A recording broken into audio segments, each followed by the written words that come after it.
नमस्कार, मैं नायब सिंह और आप देख रहे हैं एनएस मिक्सिंग। इस वक्त की बड़ी और अहम खबर है। 37 राज्यसभा की सीटों के चुनावों की तारीखों का ऐलान कर दिया गया है। निर्वाचन आयोग की ओर से इसकी सूची जारी कर दी गई है। भारत निर्वाचन आयोग ने आज बुधवार को 10 राज्यों की 37 राज्यसभा सीटों पर चुनाव की तारीखों का ऐलान कर दिया है। ये इस वक्त की बड़ी और अहम खबर है। देश भर की 37 राज्यसभा सीटें खाली होने जा रही हैं। उसके लिए चुनावों की जो तारीख है उसका ऐलान कर दिया गया है। इन सीटों पर 16 मार्च 2026 को चुनाव होंगे। चुनाव आयोग ने बताया कि महाराष्ट्र की 7 राज्यसभा सीटें खाली हो रही हैं, उन पे चुनाव करवाया जाना है। बिहार और पश्चिम बंगाल की 5-5 सीटें हैं। तमिलनाडु की 6 सीटें हैं। उड़ीसा की 4 सीटें हैं। असम की 3 सीटें हैं। छत्तीसगढ़ की 2, तेलंगाना की 2 और वहीं हरियाणा की भी 2 सीटों पर ये चुनाव करवाया जाना है।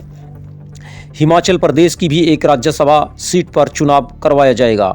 ये इस वक्त की बड़ी और अहम खबर है। देश भर के 10 राज्यों की 37 राज्यसभा सीटों पर चुनावों की तारीखों का ऐलान कर दिया गया है। इलेक्शन कमीशन की तरफ से नोटिफिकेशन जारी कर दिया गया है। ये इस वक्त की बड़ी और अहम खबर है। राज्यसभा चुनाव के लिए इलेक्शन कमीशन ने टाइम टेबल जारी किया है। राज्यसभा चुनाव के लिए 26 फरवरी 2026 को नोटिफिकेशन जारी किया जाएगा। इसके बाद नामांकन की जो तिथि है 5 मार्च तक रखी गई है। 6 मार्च को नामांकन पत्रों की जांच होगी। 9 मार्च को नामांकन पत्र वापस लिए जाएंगे। 16 मार्च 2026 को सुबह 9 बजे से लेकर के 4 बजे तक मतदान होगा और उसी दिन शाम 5 बजे वोटों की गिनती शुरू हो जाएगी और उसका परिणाम भी घोषित कर दिया जाएगा। ये इस वक्त की बड़ी और अहम खबर है। बात करें हरियाणा की 2 राज्यसभा सीटें खाली होने जा रही हैं। एक सीट रामचंद्र जांगड़ा और दूसरी किरण चौधरी की जो सीटें हैं ये खाली होने जा रही हैं और इनमें से एक राज्यसभा सीट अब कांग्रेस के खाते में जाएगी।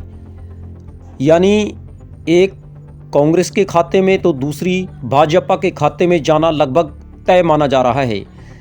कांग्रेस किसे उम्मीदवार बनाती है और भाजपा किसे उम्मीदवार बनाती है, हालांकि दोनों ओर से जोर लगाया जा रहा है। हाईकमान से बातचीत जारी है। किसका नाम आएगा ये अभी फिलहाल भविष्य के गर्भ में है।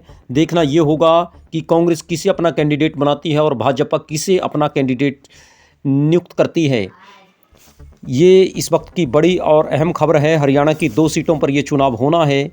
2 भाजपा के खाते में जो सीटें हैं अब उनमें से एक कांग्रेस तो दूसरी भाजपा के पास जाना तय है। रामचंद्र जांगड़ा और किरण चौधरी की ये दोनों सीटें हैं भाजपा की, ये खाली होने जा रही हैं।